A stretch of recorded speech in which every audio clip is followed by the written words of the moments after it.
That was a fine house we had tonight, Adolf. Let's hope it keeps up all season. You're right, Max. I'm glad to know that there are people who still like good music instead of that boop-de-boop and hotshot business we hear every place. That sounds like you've got a radio in the house. I have. And children, too.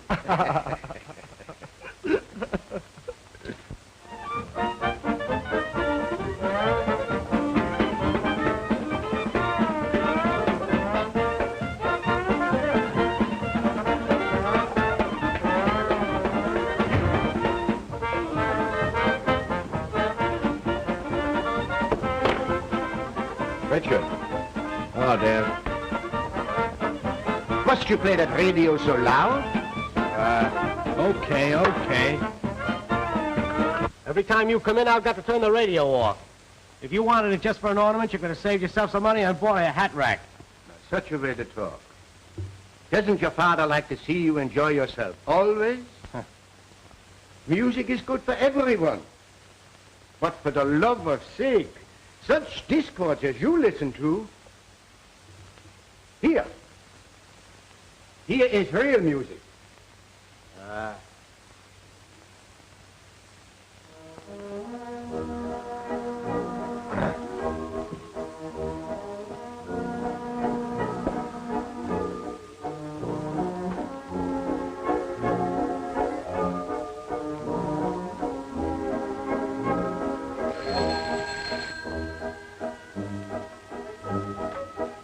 Hello? Who? Oh, just a minute, please. Paula? Telephone. All right.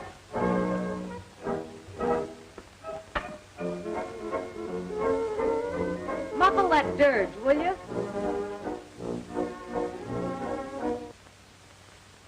Hello? Oh, Michael. I'll be right down. Don't be so impatient, darling. I thought only taxis had meters. It's never too late for champagne and orchids. Okay, darling. Paula, it is almost midnight. I don't like you should go out so late. Any time is the right time for a good time. You've got your slippers, your violins, and your symphony records. Why should I stick around? Listen, Paula. It is you and Richard that I come home for. And when I get here, you both go out. Don't you like your home? Well, it's all right for those who go for firesides. Personally, I don't. Just a difference of opinion. It's what makes the world go round, you know. When I was your age, I spent my evenings practicing my music. But you and Richard, you only care for a good time. Well, it depends on what you're looking for. And a life with a violin under one's chin isn't my weakness. Oh, I almost forgot. Leave $10 on the desk for some things I ordered downtown today. They'll be delivered in the morning. What time you coming home, Paula? When the party's over. Nice, pleasant little family this is. Not. You'd think she'd include me on some of her parties. But no. Her friends are too swell to have anything to do with a guy that wears clothes like mine. For the love of sake. Now, such talk is silliness. I buy you good clothes. Huh? Only last Christmas, I bought you a new dinner suit. Yeah. Mine, I've got already 9 years. And it's still good. Mm-hmm. Only in the pants. Nobody notices that when I'm sitting down. Oh, nobody looks at what a musician wears anyway. This little supper, just you and I, eh? You go get it. I'm tired. All right, I'll get it.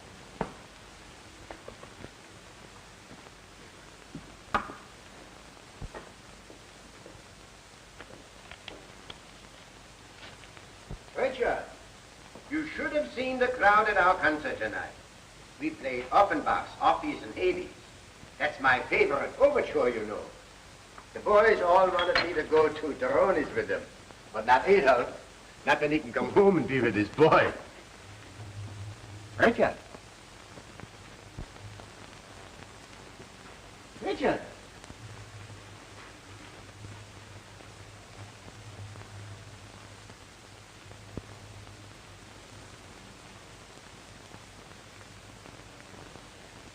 Richard.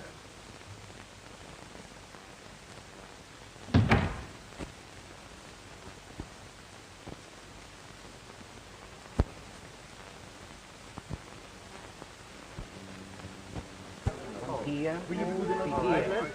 Thank you. 1, 2. Well, how did you like your last guest conductor? He's like all the Russian maestros. Just a contortionist. And besides, he favored the hobos. Rossini is hard to please. Buhakov is a splendid conductor. We played Orpheus and Hades beautifully.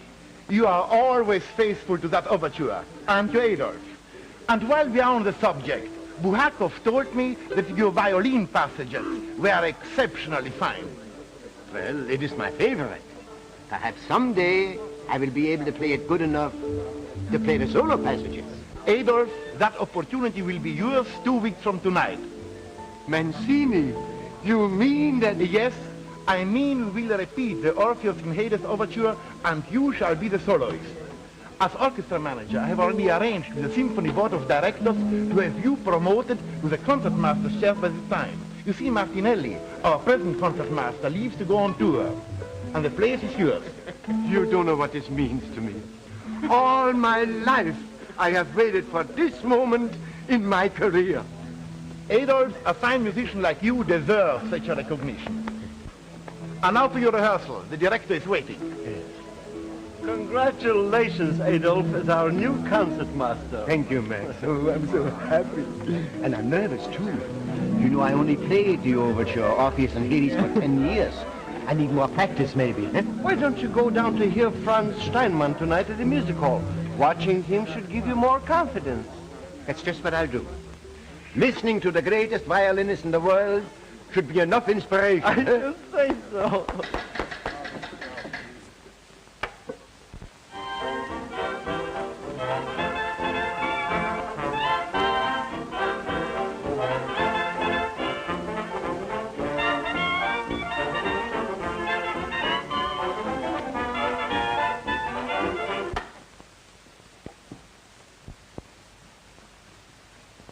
Hey, what happened? I was badly hurt in an accident. Oh, yeah? Well, then maybe we can collect damages. No, it happened in a public street, outside the stage entrance of the music hall. You see, there was a big crowd, and they all wanted to get close to that great violinist, Steinmann. The people was very rough, and I was pushed through a window. Richard, it hurts pretty bad. Well, it's your own fault. Why don't you come home instead of hanging around with those crazy musicians? Hey, you won't be able to play now, will you? Well, not for a little while, but don't you worry. Everything will be all right. Do me a favor, Richard. Get me a little schnapps. I feel a little dizzy.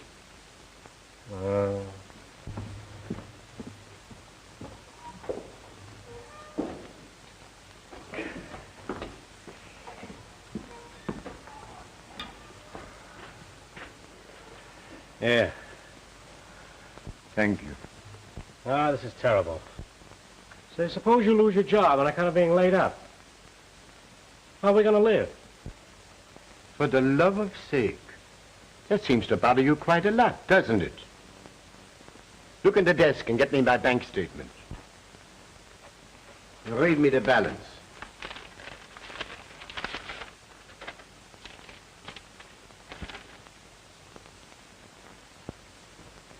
Why, it's only $52. What? Oh, yes, I remember. I had $500. I bought a new violin. And I loaned Rodzinski, a cello player who's out of work, $50. A fine lot of consideration you have for Paula and me. Here you are almost penniless because you must buy violins and help out hand musicians. Now your hand is injured and you can't go to work, and yet you say everything's going to be all right? Sure. Why not? Even if I'm laid up longer than I think, surely you and Paula can help out by going to work. Yeah, what kind of work? Paula ain't the type, and I can't find anything that suits me. And it's your fault, too. You never let me go out and do what I wanted to. I always had to stay home and listen to that crazy music of yours. Well, if you're going to talk like that, I think I'll go to bed.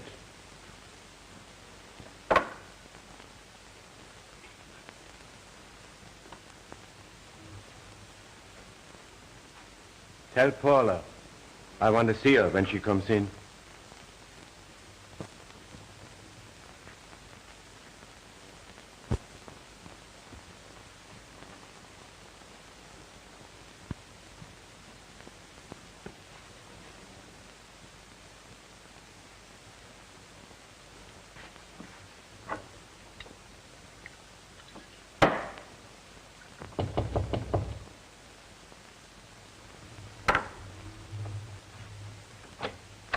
Greg?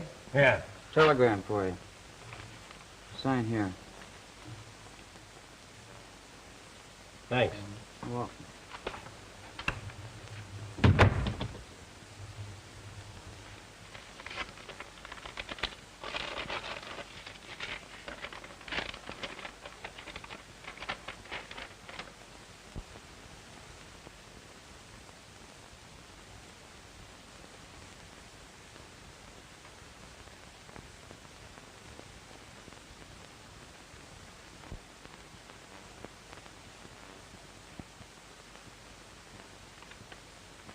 Yeah.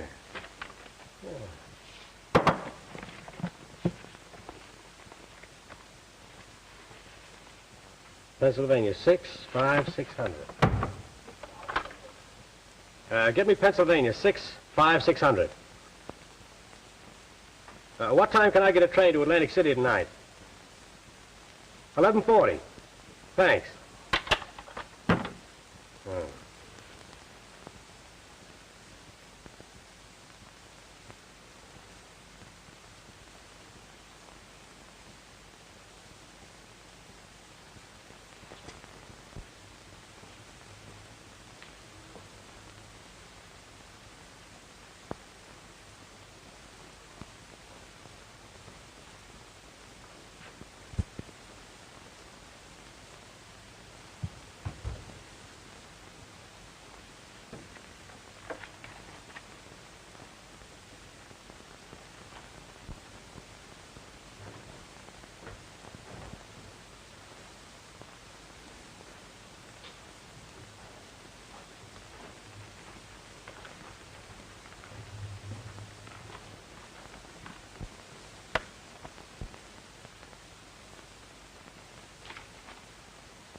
My Paula, gone. And Richard, too.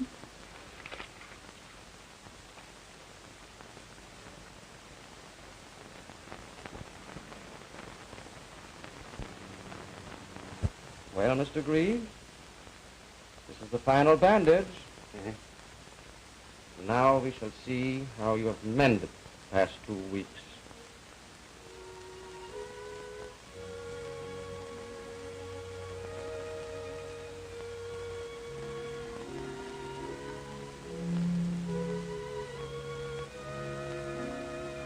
Doctor, look. I can't bend the fingers. Tell me, what's the matter? Quick! Exercise will probably limber them to a certain extent. Your fingers will always be semi-paralyzed. The tendons have tightened as they heal. No, this can't be, Doctor. I'll rub circulation in them and then by tomorrow night maybe it'll be all right, eh? Then I can play my solo. Your disappointment will only be more intense if I cover it with false hopes. You will never play well again, if at all. I know how you feel, Mr. Grieve, but you must try to overcome your grief. Your health won't permit such despondency. Isn't there someone who can help you, a friend, or your family? Family? I have a family, yes. But they're away now. I'll be all right. I'm not so sure about that. You really shouldn't be left alone. Well, I'll manage somehow. You see, Doctor, I'm not alone. I still have my music.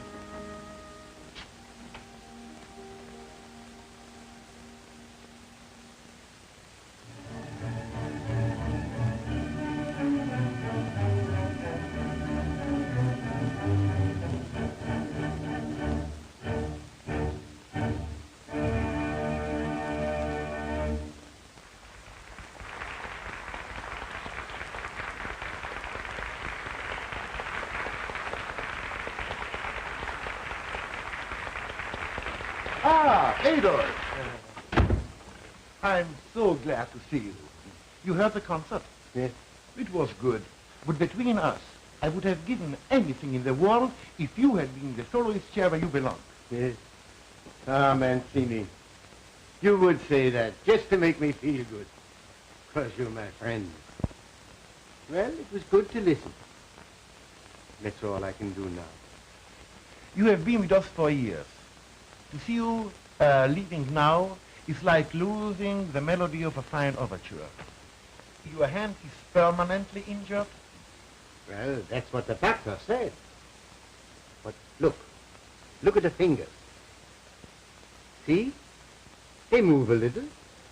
Maybe with a little practice, eh? Wait, I'll show you.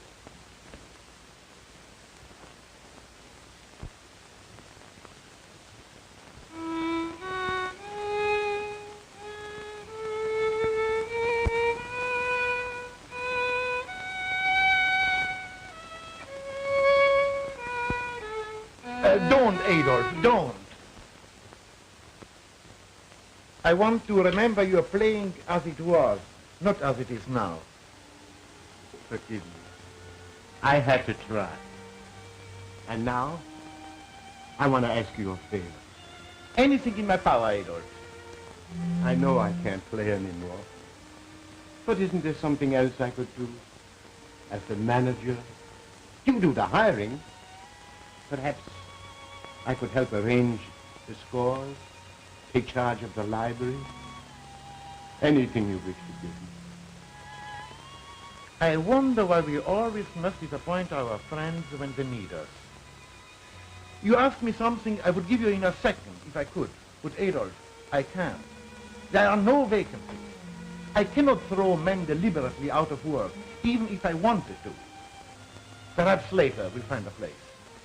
Yes. Perhaps I'll find something else. I'm sure you can, just on your reputation. And in the meantime, No. won't you accept this, just as a loan from the orchestra and myself? No, Mancini, I appreciate that, but I couldn't. No. I'm not worried. My family, you know. They won't let me want for anything. Adolf, your face is as beautiful as your music. Don't ever lose either. My music is my faith.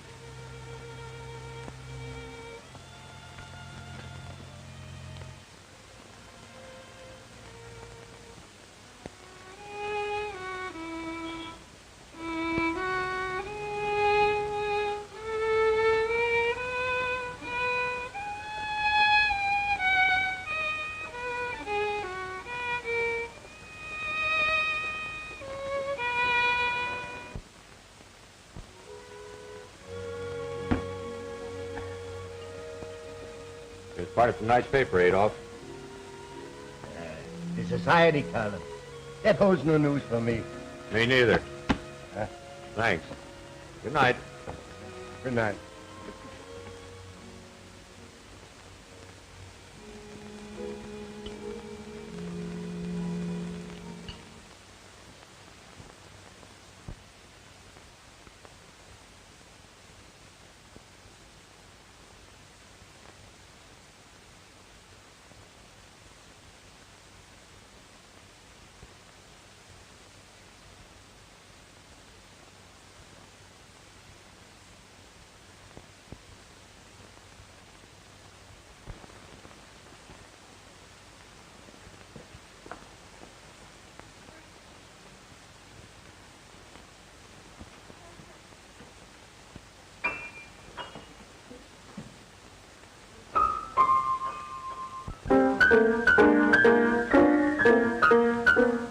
Marie, haven't I told you to keep him away from the piano? That noise will drive anyone mad. I'm sorry, ma'am, but he doesn't want anything but music. Well, put him to bed immediately. Keep him away from anything musical. I Yes, know what ma'am. I'm talking about.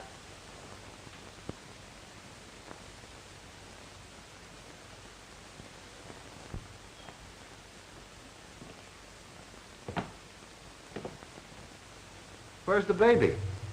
I thought I heard him drumming on the piano. You did. I sent him to bed. Noise is enough to drive anybody crazy. To bed? Wait. You mean to say you sent Carl off without letting me say goodnight to him? Why? He's not old enough to understand you anyway. But you are. Paula, you're about as selfish and shallow as anyone could be. That isn't the opinion you expressed when I was unavailable. Naturally. I only knew a false charm, a less intimate side of you then. At that time, you still had a husband to acquire. That's merely a crude way of boasting about yourself. Candidly, I may be as disappointed as you are. I'm young and you're, well, uninteresting. I see no reason for showing a charm and happiness I don't feel. You going to the concert this evening? Yes, worse luck. It's too late to stop the clocks from calling for us now. Well, at any rate, their presence will guarantee a pleasant evening. Yes. I talked to him at lunch at the club today. Seems that Mrs. Clark is thinking of filing suit for divorce. I've never seen him in such high spirits before.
Paula.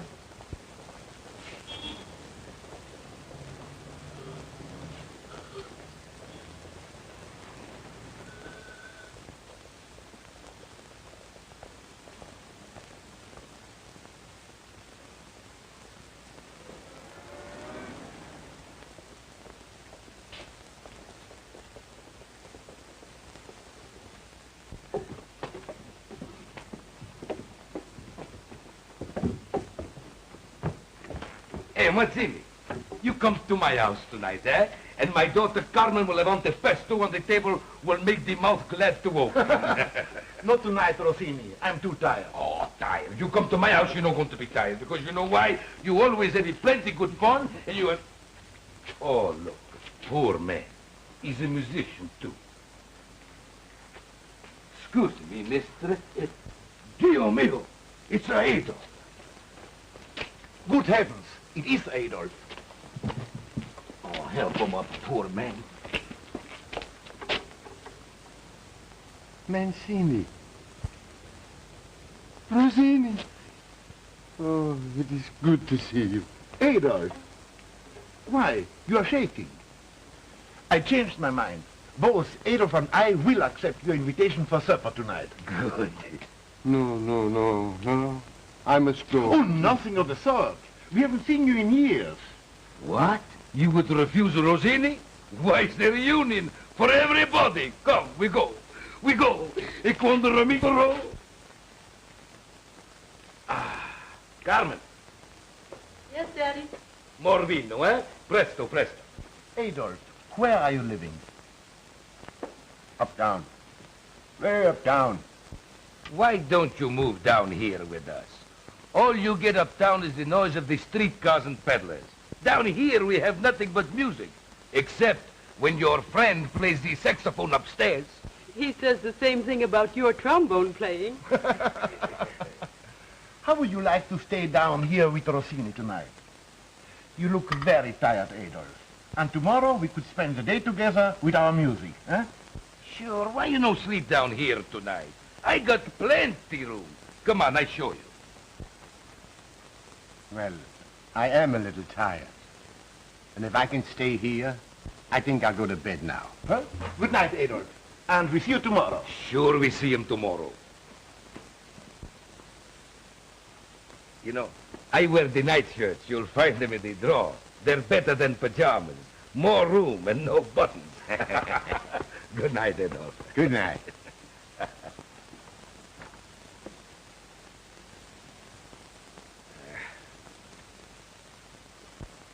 You know something? I don't think he's got a home.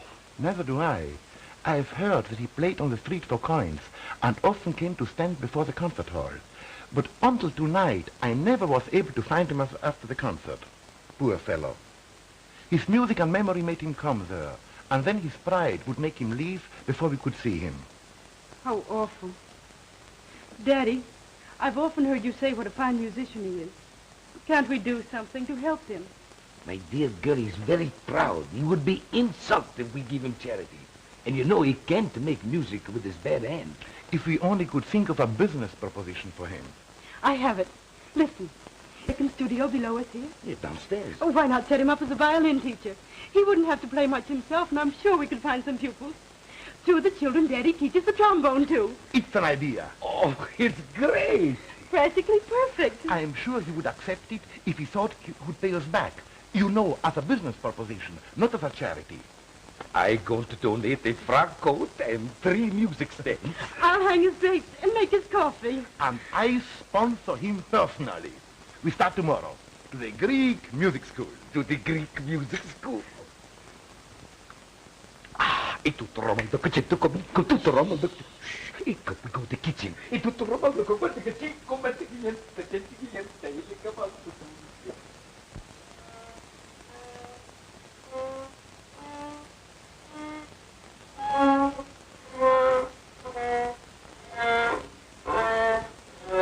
Young man, you will never learn to play the violin by looking out the window. Oh, gee. Only sissies play violins anyway. I want to play the drums. Then why do you come to me twice a week? 'Cause my mother went and got this violin for a lot of soap wrappers she'd saved up. What a reason for becoming a musician. All right, that's all for today. Thanks, Mr. Green. But remember, I want to hear improvement by next Monday. Oh, I'll practice hard, Mr. Green. Goodbye. Bye. Why you no look where I'm going, eh? Excuse me. Your pupil seems anxious to leave.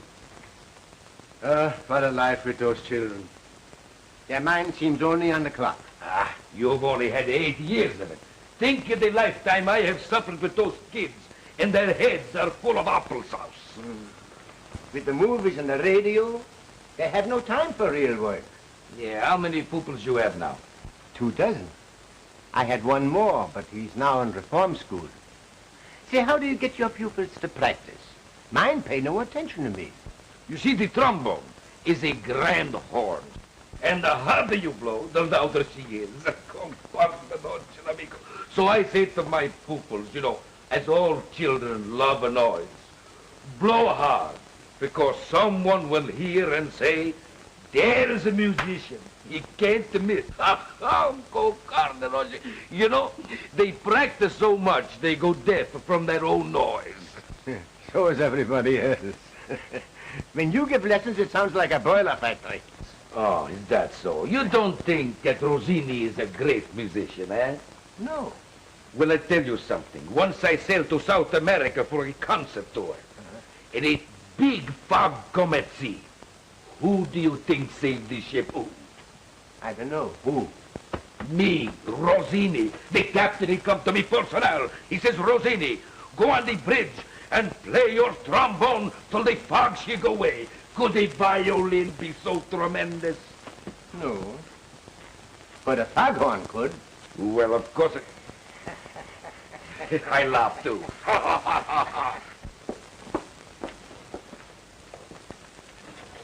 Say, where is your father? Arguing with Adolf, I guess. That's their chief exercise. That Adolf, he's a great old fellow. You know, he's forgotten more about music than most people will ever know. Yes, sir. I've grown very fond of him, for many reasons.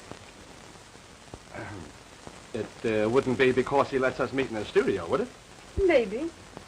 You better go upstairs before Father comes in for lunch. What'll you give me if I go? Kitty? Or spaghetti?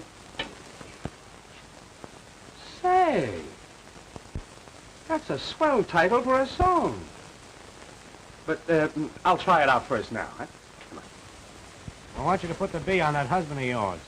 I'm in a spot. Aren't we all, dear brother? I'm having troubles of my own. I just read an ad in the paper. Adolf Grieg, professor of violin and cello, 232 Christopher Street. Mm-hmm.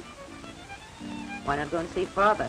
He seems to be doing well, and you always were his fair-haired boy.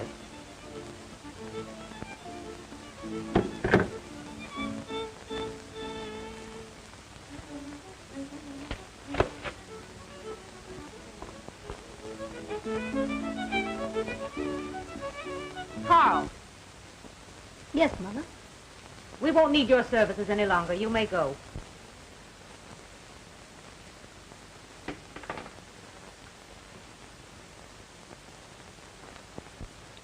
What's the matter, Mother?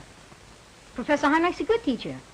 Your father allows you to have these teachers, but he doesn't have to stay here and listen to them. I'm sorry. I thought everybody liked music. You're your grandfather all over again. My grandfather? Well, what do you mean? And why haven't I ever seen him? It's impolite to ask questions. And Carl, I want you to forget all about music. It reminds me of something that I myself want to forget. Do you understand? Yes. Yes, Mother.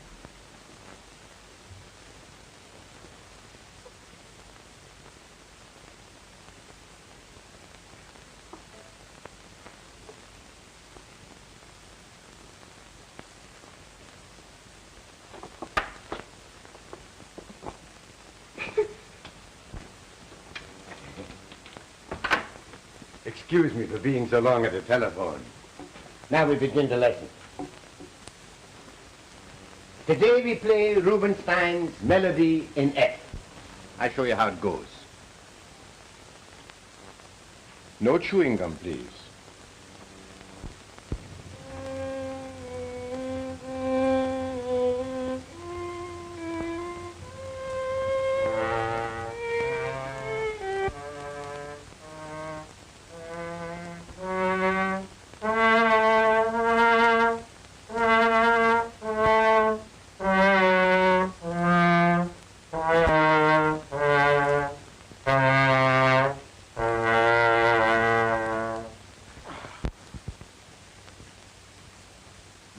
play only the notes, not the fly specks. Now you listen to Rossini. Today we're going to play Rubinstein's Melody in F.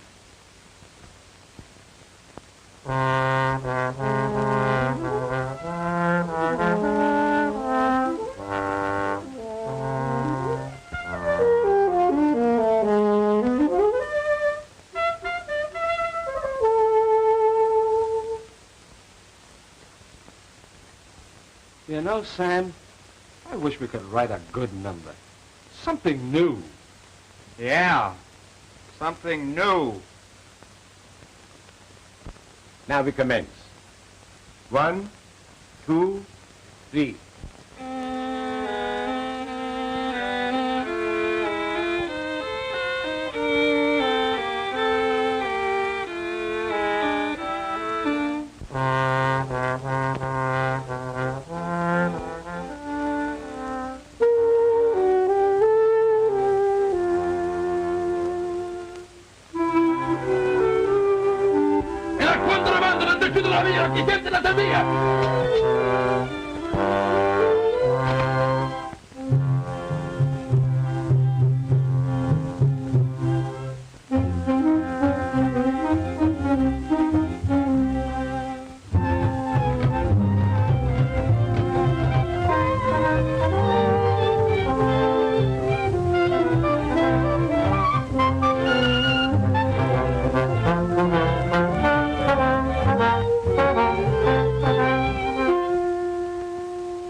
What is the meaning of this?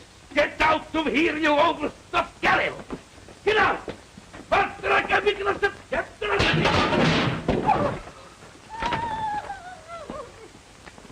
Boy, what a melody. And to think the old boys downstairs started it. Say, wait here. I'm going down and compliment Rossini. That'll be all for today.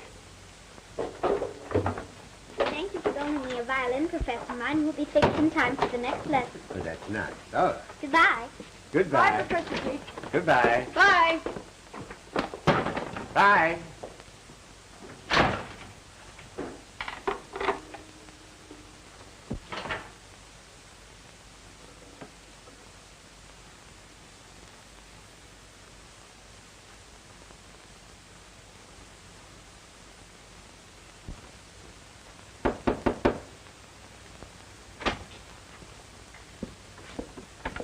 Maybe he's in the bedroom.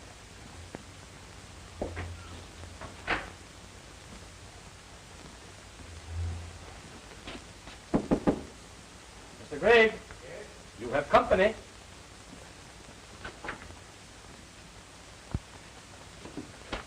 What is it? Herb and I have had dinner, so I thought you'd like some nice hot minestrone. Soup? I can eat soup anytime.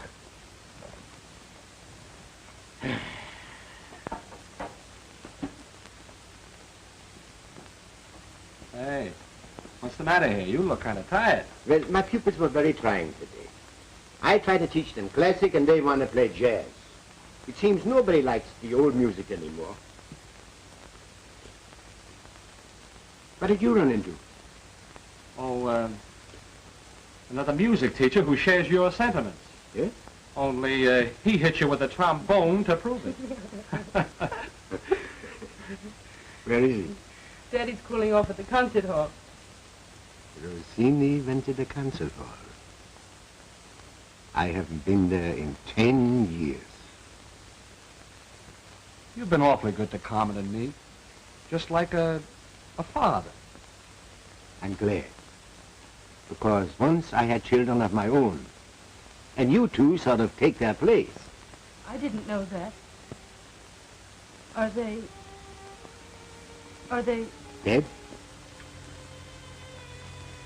To me, yes. Never you mind. We'll try to take their place. Even after we're married and have children of our own. Eh, Carmen? I'm afraid Father will see that that dream never comes true. Nonsense. Once I was as narrow-minded as he is. But now I think different. And so will he. Youth is a rhythm the old ones can't keep a tempo to. The old melodies are the memories of our youth. That is why your father and I persist in teaching them, even though they're as musty as we are. Now, I know you don't mean that. Why, most of our modern music is based on the old classics. Hey, what is your favorite composition, Mr. Grigg? Offenbach, Orpheus and Hades. You know it? Well, I sure do. Gee, I wish you could play it for me. I can. And the phonograph.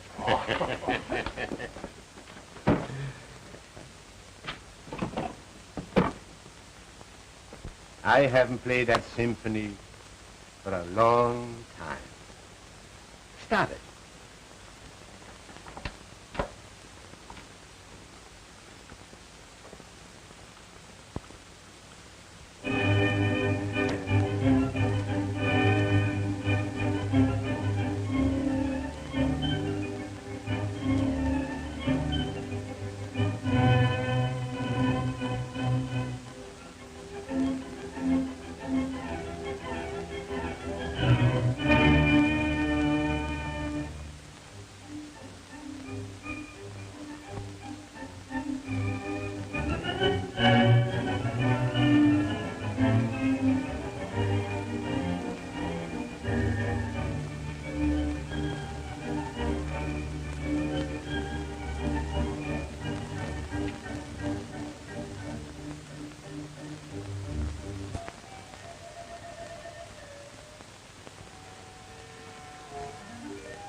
Hello, Pop. Richard, come in. Come in. Well, nice little layout you got here. My, it's been a long time since I've seen you. Uh-huh. Where have you been? It'd be easy to tell you where I haven't been. Are you in business? Well, right now I'm looking over the field. I'm, sort of a promoter. Promoter? Yeah. I develop angles, work out little money-making details. You don't say. I knew you'd make good someday. Sit down here and tell your father all about it. Tell me, what are you promotioning? Well, I got something big coming up. Yeah? I saw your music school ad in the paper. Thought I'd sort of drop around and use your place for an address. Uh-huh. You know, a man like me needs a good, respectable setup. True. Besides, you and I should see more of each other than we have. You're right. Well, you know, my boy, my home is always yours. 8 years I've had this music school. I haven't made much money, but it's a living, and you can share it as long as you like. Well, we're going to get along just fine. I tell you. I got a big deal on in Chicago. Yeah? Yes, tied up most of my capital for a while. You don't say. I was wondering if you could lend me a little money for a while. I want to go uptown tomorrow and look over the field. Of course.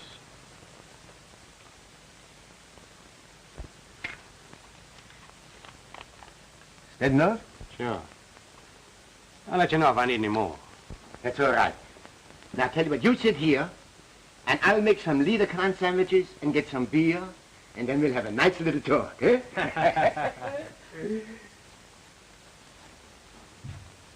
Now, what's the matter? You know, I was just thinking.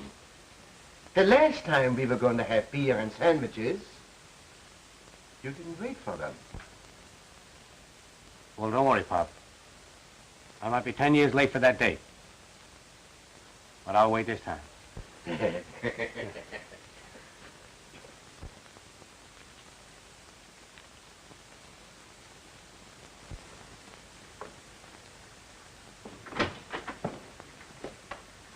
Good morning, Richard.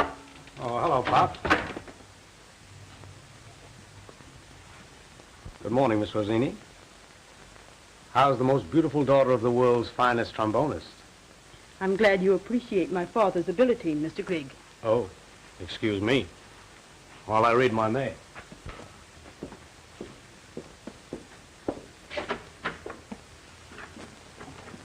I can't understand why Richard gets so much mail. Perhaps they're from admirers. What? Nothing. Richard makes a lot of money, doesn't he? Well, he doesn't tell me much. He has an office uptown where he promotes things. He's a smart boy, Carmen. I'm glad you're proud of him. You deserve a lot of happiness. Here comes one of my pupils. Good morning, Professor. Good morning, Sidney. I'll leave you two to the mysteries of the violin. Come in, Sidney.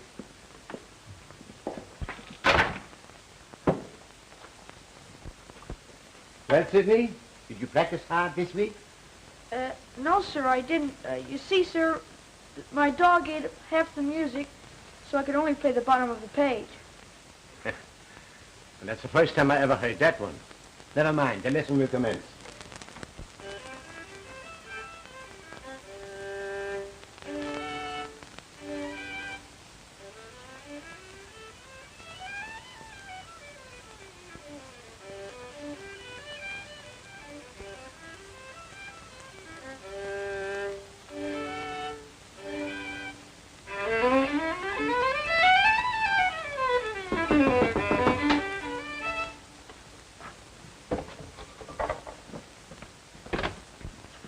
Yes?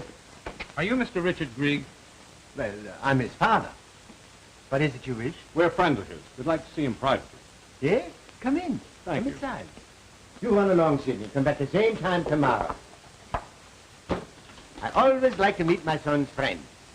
He's a fine boy. Yes, clever, too. Yes. Is your son in partnership here with you? Oh, no. He's been away a long time. Just came back a few months ago. I just have a little music business here. Too small to interest him. He has an office uptown. He's a big promoter. I'll say he is. Where is he, anyway? Just a minute. Richard? Richard? Yeah? Now, what's going on here at the convention? No, these gentlemen are friends of yours. Oh, yeah? Yes. That's news to me. What's on your mind, boys? We read that ad you mailed to people, and we thought we'd like to get a piece of your business. We're violin manufacturers. I don't need any violins. I have plenty of them. You got violins, Richard? Well, I thought you didn't like music. Mind your own business. I'm sorry, gentlemen. I'm not interested in anything you have to offer. No. Maybe you will be when we get you down the pen. Why, Richard, what does all this mean? You guys are crazy. You're the guy that's crazy, using the mails to defraud. Well, there must be some mistake. Why, what has Richard done? You ought to know. Why, he sent letters to mailing lists and has received money for services and merchandise which your music school was to deliver. Now, we hold a warrant for his arrest and enough complaints to put him on ice for years. For all we know, you're as guilty as he is. I'll lay off. My old man's got nothing to do with it. He's just a musician, but he's not in on my swan song. Oh, Richard, why? Ah, play it on your violin. Well, what are you waiting for? I'm the guy you want, ain't I? Yeah, come on. Why, you... It's all right, Pop. We're not pinching you. It's funny a nice old guy like you would have a son like that. Well, those are the breaks. So long.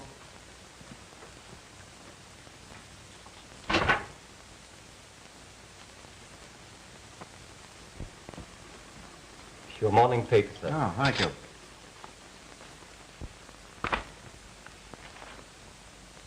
Oh, what's this? Richard Grigg, brother-in-law of Michael Rupert, prominent manufacturer, was yesterday arrested by federal authorities on a charge of using the mails to defraud in a get-rich-quick scheme.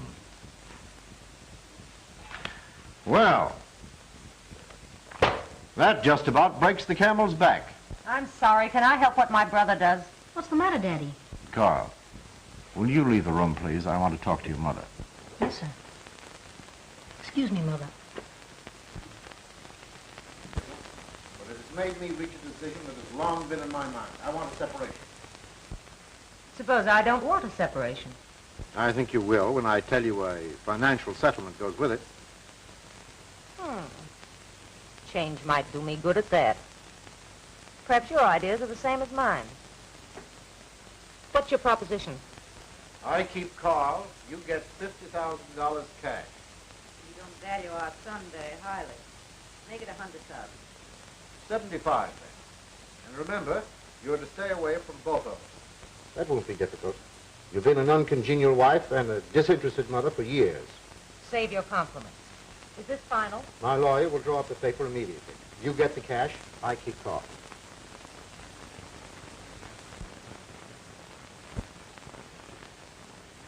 Mary, I'm going away on an extended business trip. I'm leaving him completely in your care. Be good to him now and give him lots of those cookies you used to give me when I was a boy. Oh, don't you worry. Your old nurse knew how to make a good man out of you. Carl and I, we will get along fine together, won't we, Carl? Yes, Mary. But gee, Dad, I wish you didn't have to go away. Well, I feel the same way, son. But after all, it's business. I'll write you often. And mind you behave. Yes, sir. Now then, you run along because I want to talk to Mary. Yes, those cookies we just talked about. It's in the kitchen on the left shelf. Go ahead. Goodbye, Dad. Goodbye, son.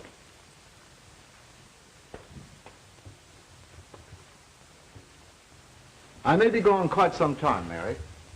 That's why I've closed my house and moved Carl down here with you. Mary, I want you to be a mother to him. Of course, you know that my wife and I have separated. That's why he needs a good woman's care more than ever. You understand? He will be a good company for an old woman like me.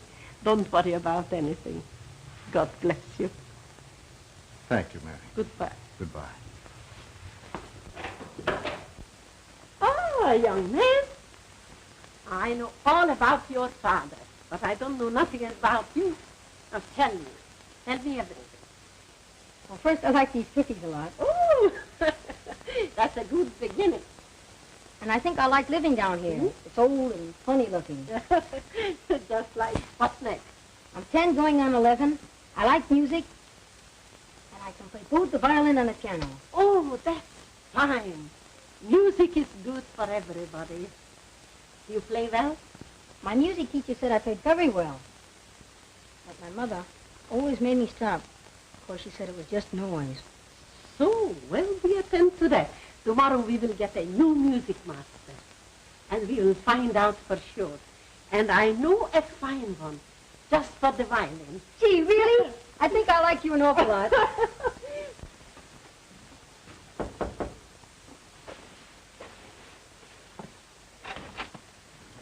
Ah, good morning, Professor Green. How are you? Good morning, Mary. I found your message under my door. You have a new pupil for me? Yes, and a fine one. That's good. I want you to meet him. Carl! Carl!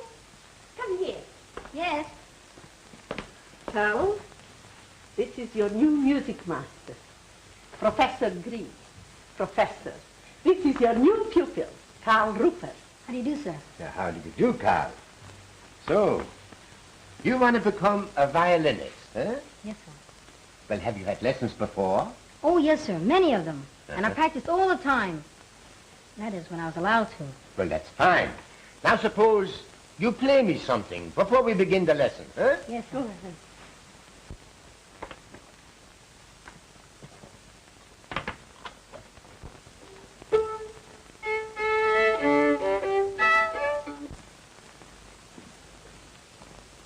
What shall I play, sir?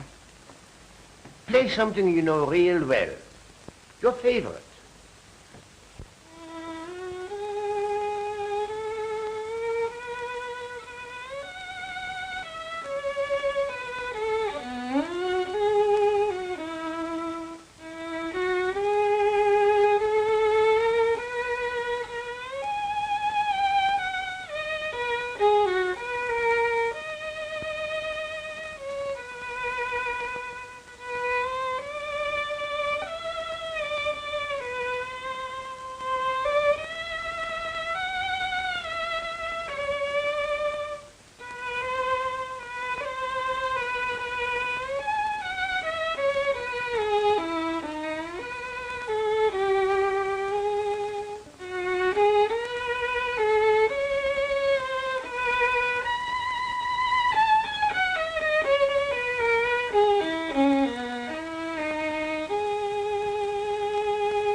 like it, sir? It's my favorite.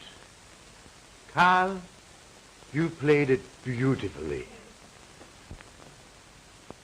My boy, you have the feeling and ability to become a great musician. And maybe someday old Adolf will make you famous. But it means work. Hard work.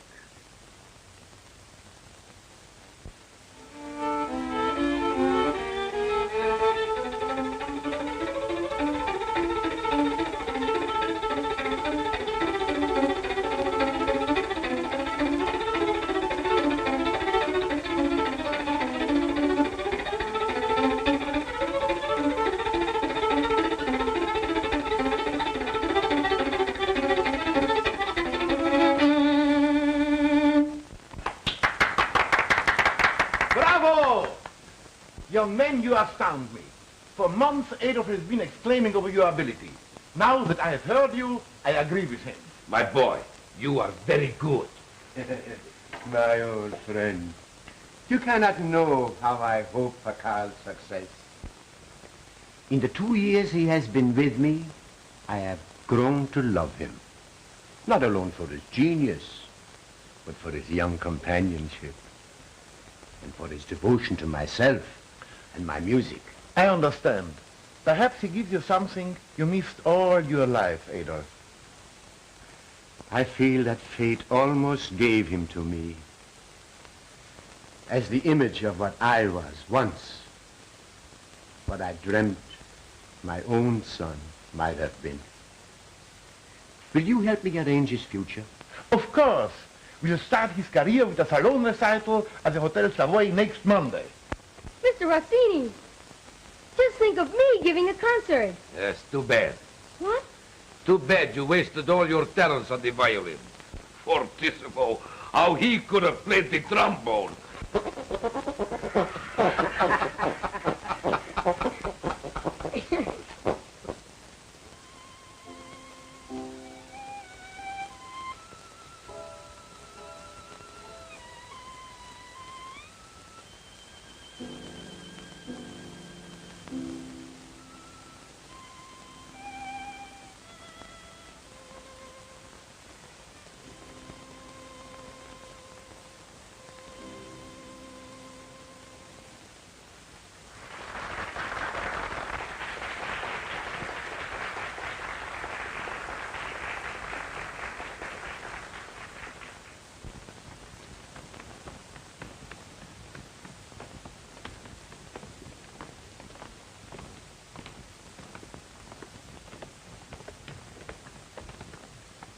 That boy has a world of talent.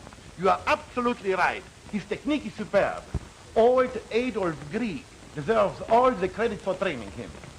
As chairman of the Symphony Society, I'm going to recommend that we have that boy appear as soloist on one of your future concert programs. I thought you wanted Carl. What a future of fame and wealth that lad can count on. Oh, here he comes now with Adolf.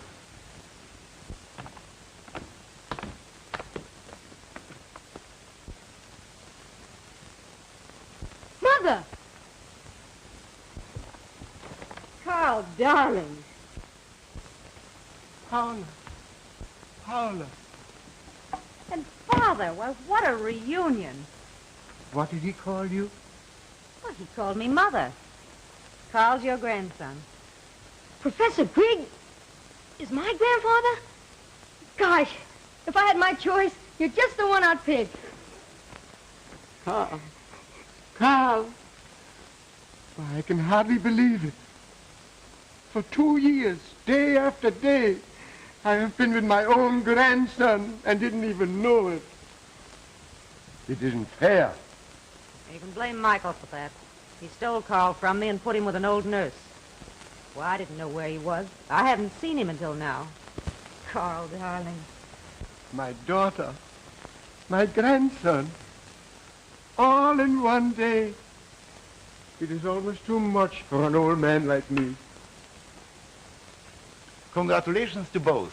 getting a grandfather and a great music teacher. Now that I know your relationship, I understand where your genius comes from. Oh, Mancini. I just told Mr. Mancini to engage you as soloist for a coming concert of the Cosmopolitan Symphony Orchestra. Congratulations. Oh, thank you, sir. Pardon us. Mr. Rogers and I will go now and arrange all the details. Carl. Carl. Did you hear what they said?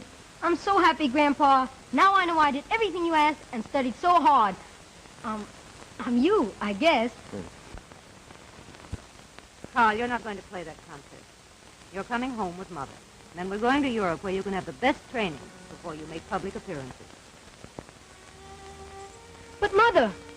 Paula, you can't do this. Remember, he's mine, too. He's my grandson. My prodigy. I heard them say what Carl's future will be. And he will not appear until he's been schooled by the best masters. Too many careers have been ruined by hate. After all, I have as much interest in his success as you have, you know. Come along, Carl. You can see your grandfather later.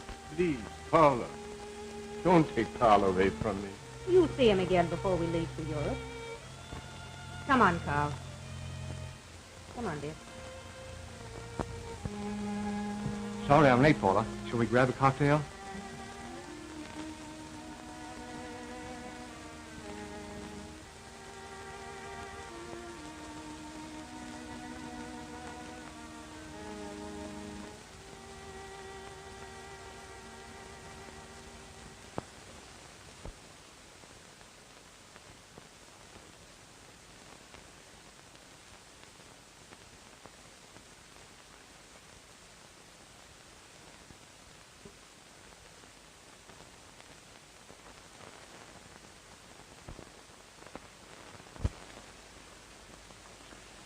It's all a terrible mess, particularly for poor Adolf.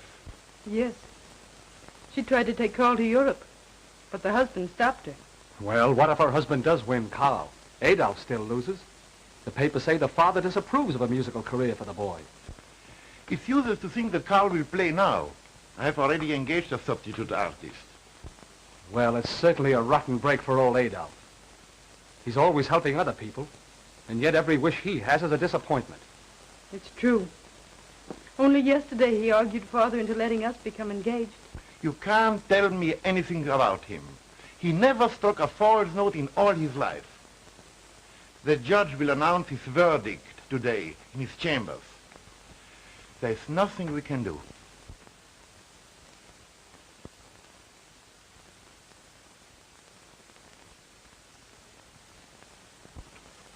After careful consideration of the testimony and argument of counsel presented in the case of Paula Rupert versus Michael Rupert, regarding the custody of their son, one Carl Rupert, aged 12, the defendant alleges and by documentary proof establishes that the plaintiff accepted a financial settlement in return for relinquishing the rights to the son's custody. The plaintiff, in turn, states this agreement is not a legal binder and that her son needs her love and protection because of the father's desertion of the boy to the cares of a professional nurse. I am possibly going to be guilty of setting a precedent in judicial procedure by taking the course I have decided upon. Young man, please come forward. Now, I'm going to ask you a most serious question. Consider it carefully, for your answer shall be the court's decision. The state gives you the privilege of choosing either of your parents or a suitable substitute as your legal custodian and guardian. What is your answer?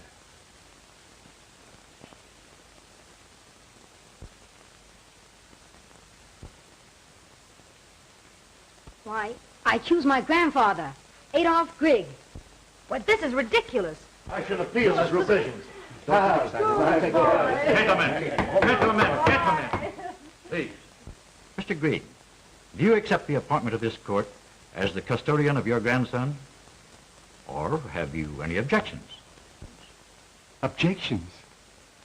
Your Honor, I rejoice in the greatest gift an old man could possibly get.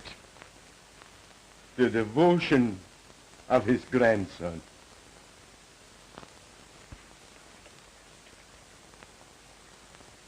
Please, Your Honor, would you excuse me now?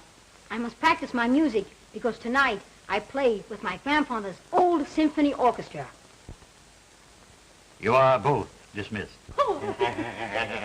You see, Mary? He's going to play the concert after all. Yes, I'm going to get the dinner ready. No dinner. He plays better on an empty stomach. No, he won't eat. That's all right. Yeah.